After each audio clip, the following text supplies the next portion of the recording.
안녕하세요. 대한사랑 청소년단 원희입니다. 지난 시간에는 일본의 역사 왜곡으로 위만 정권에 대해서 알아봤었죠. 위만은 고조선 전체를 차지한 것이 아니고 고조선 서쪽 땅 한 귀퉁이인 번조선일 뿐이기에 위만 정권이라 해야 맞다는 것을 알 수 있었는데요. 일본은 위만 정권 이후의 한국사도 가만 놔두지 않았습니다. 오늘은 동북아 역사 4대 조작극 중 하나인 한사군에 대해서 알아보겠습니다. 한사군은 임나 일본부와 더불어 일본인들이 조작한 역사 왜곡의 근본인데요. 한사군에 대해서 지금 청소년분들은 많이 못 들어봤을 수도 있습니다. 하지만 교과서에 이렇게 서술된 내용은 본 적 있을 것입니다. 다음은 미래엔 출판사에서 나온 고등학교 한국사에 실린 내용입니다. 위만조선은 발전된 철기 문화를 적극 수용하여 경제적 기반을 확대하였고 그 토대 위에서 중앙정치 조직을 갖춘 강력한 국가로 성장해 갔다. 고조선은 1년 동안 끈질기게 저항하였으나 내분이 일어나 왕검성이 함락되면서 멸망하였다. 그 후 한이 고조선의 일부 지역에 군현을 설치하여 지배하자 급격한 사회 변동이 일어났고 토착민들이 단결하여 한 군현의 억압과 수탈에 맞섰다. 이에 8조에 불과하던 법조항도 60여 조로 늘어났고 풍속도 각박해졌다. 그 다음은 지약사 출판사에서 나온 중학교 한국사에 실린 내용입니다. 한의 침입으로 멸망하다.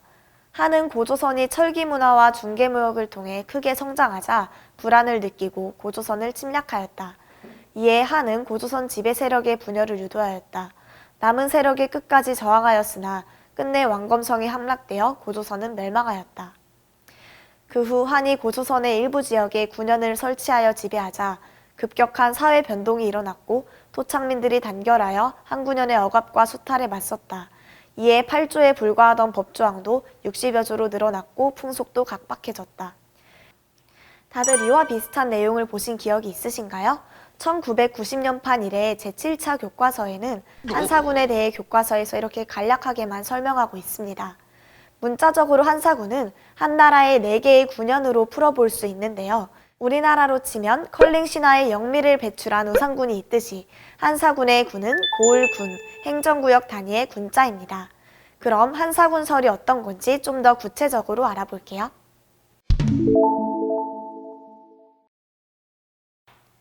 여러분 초안지 보신 적 있으신가요?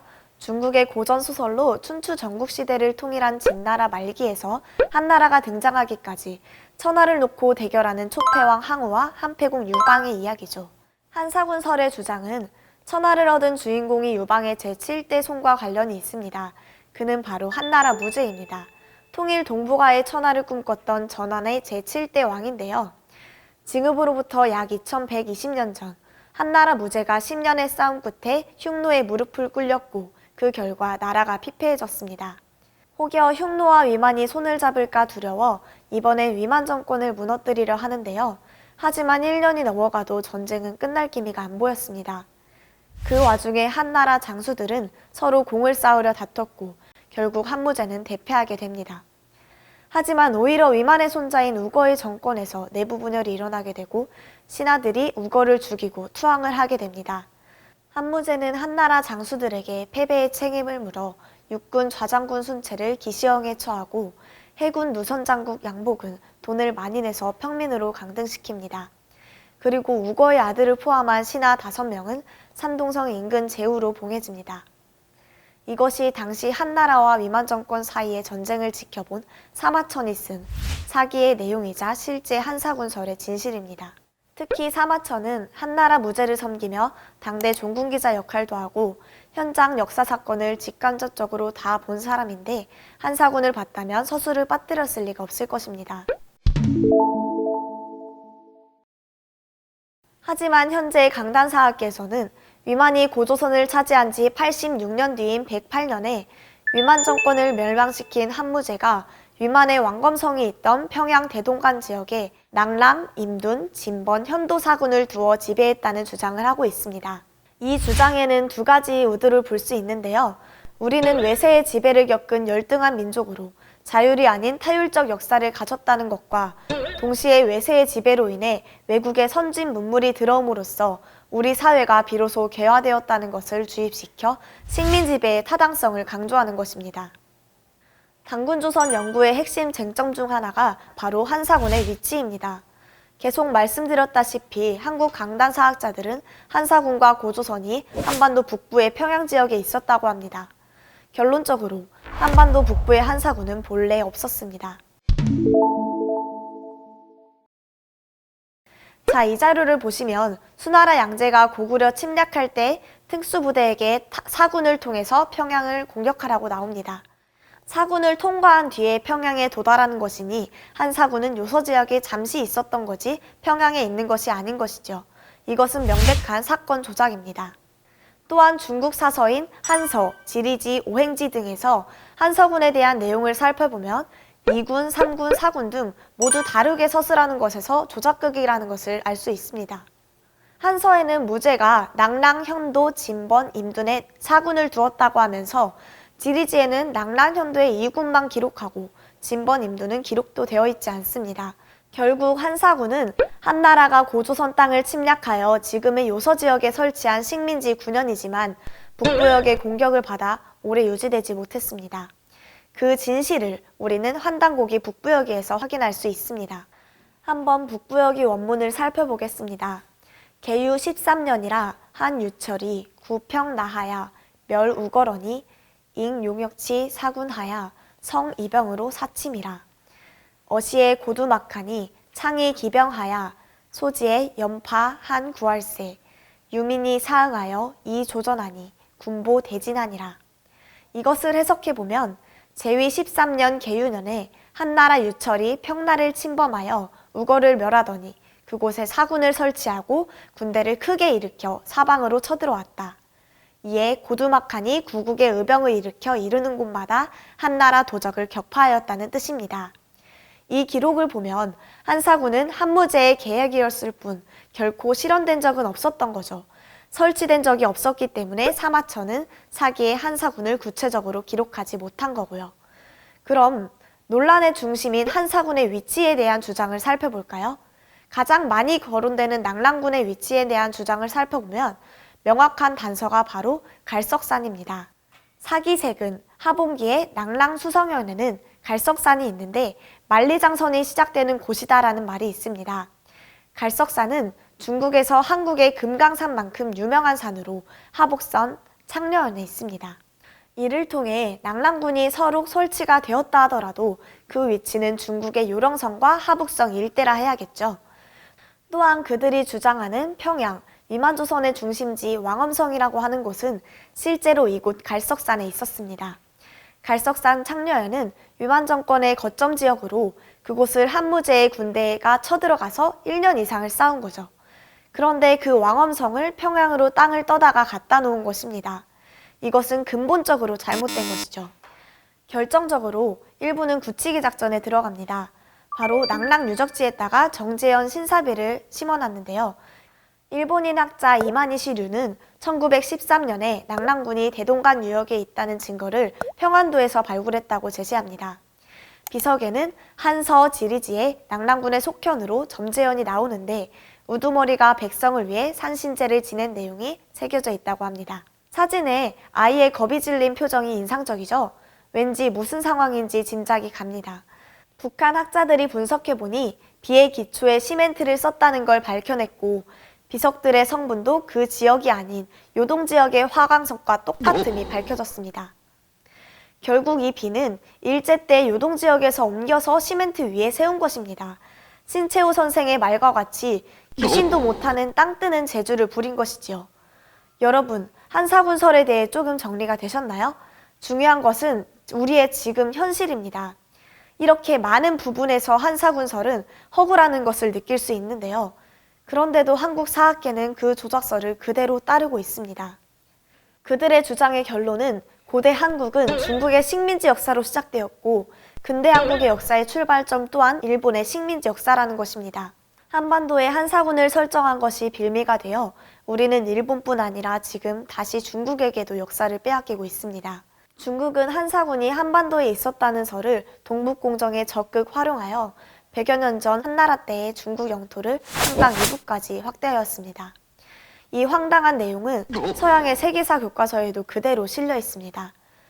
결국 일제의 식민사관과 중국의 동북공정이 한 덩어리가 되어 한국사의 뿌리를 뽑기 때문에 우리는 중국의 동북공정을 무너뜨리려면 일제 식민사학의 잔재부터 청산해야 합니다. 중국의 중화 패권주의 사관과 일본의 식민사관은 남의 역사를 강도질하는 폐악의 근원인 것입니다. 마무리하겠습니다. 우리가 역사를 지켜야 하는 이유, 이것은 국가 권력과도 관련이 있습니다. 동아시아 역사 전쟁은 미래의 영토 전쟁과 같습니다. 미래의 어떤 시기에 국제 정세가 변해서 다시 군사 침략이 가능한 시기가 되면 한국에 대한 영토 정령의 논리로 사용되는 거죠. 우리는 이 역사 전쟁에서 어떤 역할을 해야 할지 같이 생각을 해보셨으면 합니다. 마지막으로 한사군설에 대한 최신 정리영상을 보내드리고 마치겠습니다. 역사 전쟁을 승리로 이끄는 용감한 대한사랑 역사 광복군이 되시길 기원드립니다. 지금까지 시청해주셔서 감사합니다. 역사 광복을 이루는 그날까지 우리 모두 화이팅! 역사 왜곡의 결정판, 한반도의 한사군. 일제의 우리 역사를 빼앗긴 지 근 100년. 저 식민사학과 이를 답습한 한국의 강단 사학은 한반도 한사군설이 진실인 양 집요하게 외쳐왔다. 그러나 이제 허다한 증거들은 한반도 한사군이니 평양 낙랑군이니 하는 주장의 실체가 다만 허위였음을 속속 드러내고 있다. 1918 대정 7년 3월 20일 북경, 유리창의 골동품점을 둘러보고 조선 총독부 박물관을 위하여 한대 발굴품을 300여엔 구입하다.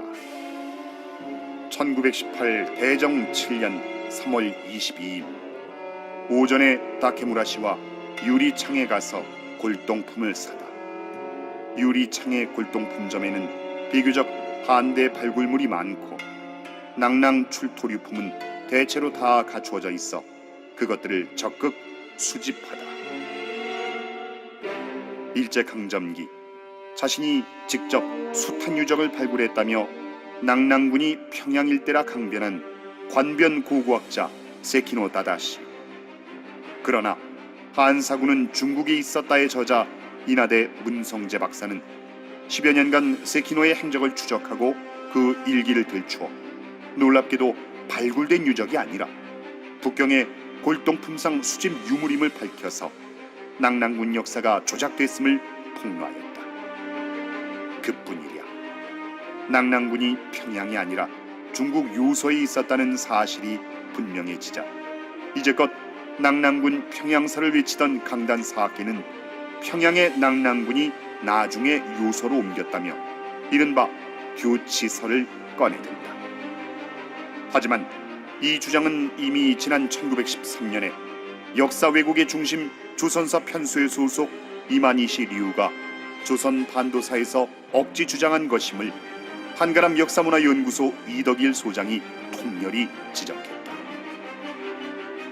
바로 얼마 전인 11월 3일 한국고고학회 학술 발표회에서도 낙랑군 평양설의 뼈대 논리를 뒤엎는 주목할 만한 연구가 발표됐다. 정인성 영남대 교수는 나는 진실만을 말할 수밖에 없다고 하며 수많은 유적과 사료들을 살펴보고 또 보아도 왕검성이 요동에 있을 가능성이 높고 평양성은 고조선의 수도 왕검성이 될 수 없다. 따라서 지금까지 위만조선의 왕검성과 낙랑토성을 한 몸으로 보던 기존 이해의 틀이 과연 옳은지 다시 심각하게 검증할 때라고 간파한다. 한 줄 또 한 줄, 시간의 경과와 함께 역사는 도처에서 그 진실한 얼굴을 드러낸다. 한중일 동북아 역사 전쟁이 극으로 치닫는 오늘, 9,000년 전 인류 첫 나라를 열고 역사를 열어젖힌 한민족이 허위와 왜곡으로 점철된 오랜 논쟁에 종지부를 찍고 마침내 올바른 역사로서 후세를 일깨워야 하지 않겠는가.